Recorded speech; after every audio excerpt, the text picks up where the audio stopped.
Hello everyone, welcome back to another video. Today I'll be talking about the Remington 870 in bad business.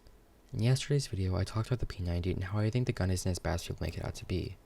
On the other hand, today I'll be talking about the Remington 870 is just as bad as people make it out to be. Stats on the Remington 870 are not necessarily good or bad. You see, you really can't compare the stats of a shotgun to the stats of an AK. The stats of the AK will tell you exactly how much damage, what their fire rate is, your magazine, your damage drop-off, and your recoil. Shotguns, on the other hand, will tell you all of this just like any other gun, but it isn't really that accurate. When the AK tells you it'll do 35 damage, it'll do 35 damage as specified. Shotguns, however, only tell you the maximum amount of damage. For the Remington, it's 160. At first, this sounds absolutely crazy. 160 damage for base torso and headshot damage is ridiculous. This is all higher than the DSR-50, but unlike the DSR-50, only a small percentage of the shots will actually do that much damage. I'm not going to get into how the Remington works since I really don't know that much about guns, but basically when you shoot with a shotgun, it'll shoot a bunch of shots in the same area at once, all doing small amounts of damage but adding up. This means you can do anywhere from say 16 to 160 damage, meaning that there really isn't any effective way to measure damage in shotguns. The fire of the Remington is kind of bad compared to all the other guns and all of the other shotguns being only at 102, but its incredibly high damage potential makes up for it. The Remington at 6 shots is kind of meh. Compared to other shotguns, this is just okay. Where the stats on the Remington start getting really interesting is in the damage drop-off. Most of the time I talk about guns in bad business, I won't mention the damage drop-off unless it regularly conflicts with using the gun. And for the Remington, this is absolutely true. For 50 or so studs, the Remington has the capability to do 160 damage, but just 20 or so studs after that, it'll do a tenth of the damage as before, meaning that the Remington can be used up to about 50 to 60 studs, and after that point, you're like not even doing damage.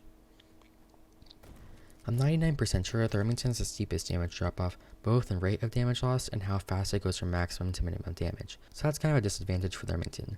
But 50 studs to be able to one-shot is absolutely insane. The recoil pattern of the Remington is also really interesting. As you can see, it makes out to almost a perfect circle, however within that circle the shots can go anywhere, meaning that your crosshair can be perfectly on someone but none of the shots will hit. This might sound horrible, but the chances of that actually happening are so incredibly low that they probably won't ever happen.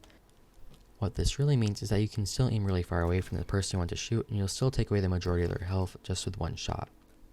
So now that I'm done with most of the facts related to the Remington, it's time to start talking out my opinion. The Remington is easily one of my top 10 least liked guns. The only reason it's in top 5 is because of weapons like the SPAS 12 and double barrel, which are basically the same thing but much worse, which is really saying something. Not only do I absolutely hate dying to this gun, but I really don't like using it.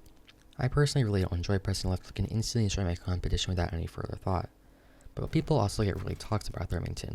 It took me a really long time trying to find a server that people won't get really mad at me for using the gun, and I went all the way down the server list just to find one. Even in a server without a single person or prestige here except for me and maybe one other person, someone else started using the gun and teabagging me, and honestly, I don't blame them. I don't teabag on people myself, but if I were prestige 0 and continuously died to a prestige 4 of using a broken gun such as the Remington that doesn't give your competition a chance, I'd be pretty mad myself. I have not willingly used a shotgun at months at this point. If shotguns were balanced or if people didn't hate on them as much as they do, I'd actually really like shotguns. I really like the playstyle of shotguns, and coming from streets where shotguns are essential, I'd be willing to grind for gold on shotguns. But at the current point, I really don't like shotguns. Even though the Remington 870 is incredibly overpowered, it's still kind of bad in some sense. I find that the Remington is really unreliable, especially if you're fighting another shotgun. In the end, the fight could ultimately come down to the RNG of the spread rather than the aim or positioning, which I think really sucks.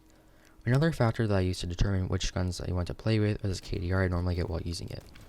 Shotguns are absolutely insane for getting kills, but absolutely horrible for your KDR. When you use a shotgun, since it only really works at close range, you really have no choice other than to rush people. But in situations like that, you are out in the open exposed to who knows how many people, and you could die at any moment without being able to do anything about it. You may think that I might be able to overcome this with skill, but even though I consider myself pretty decent at bad business, I managed to get a 50 KDR yesterday with the P90, yet I can barely get a minute of gameplay without dying at the Remington, even though in theory it's one of the best guns in the game. Something else that I really haven't talked about is dying to the Remington. Now naturally dying in bad business is a bad feeling, but dying to a Remington just feels absolutely horrible. You could be the best player in bad business and have a 100 kill streak just to instantly get one shot by a lagging Remington user you couldn't even see. It doesn't matter how good you are, it's almost impossible to avoid dying to the Remington. Even if it's your first time playing, you could still easily outperform top of the line competitive bad business players with the Remington just because of how broken the gun is, not because of the skill. Overall, I really don't like the Remington. Unless shotguns get a massive rework similar to the rifle update, I probably won't ever use the gun again. Overall, I'd highly discourage you using the Remington 870. If anything, the gun will make you worse at the game. You'll start to get used to missing shots and still doing damage, and you'll also start to get the mindset that no matter what the circumstances are, you can still win, which is absolutely horrible mindset to have. After playing Extrusive consistently for about a year and a half, and doing nothing but rushing the enemy no matter what the circumstance, I carried that over to Bad Business and got absolutely destroyed, and this is the reason my KDR is around 3.9 rather than 5 or 6. Granted, that playstyle works much better in Extrusive since you gain health and materials in each kill, but it's still a bad mindset to have. If you are new to Bad Business and getting used to the game but don't want to get obliterated by high levels while you're doing so, that is probably only the reason I would recommend using the Remington, but once you get used to the game, stop using it. The Remington really does nothing but hurt the person who uses it. It grants a temporary boost in kills, but in the long run, it'll disable you from learning how to play the game properly. But yeah, that's pretty much it on the Remington. Please don't take your hair on the players for using the Remington. It can be really annoying to die from it, but there really isn't any reason to straight up try to make people mad. But other than that, thank you all so much for watching. Bye.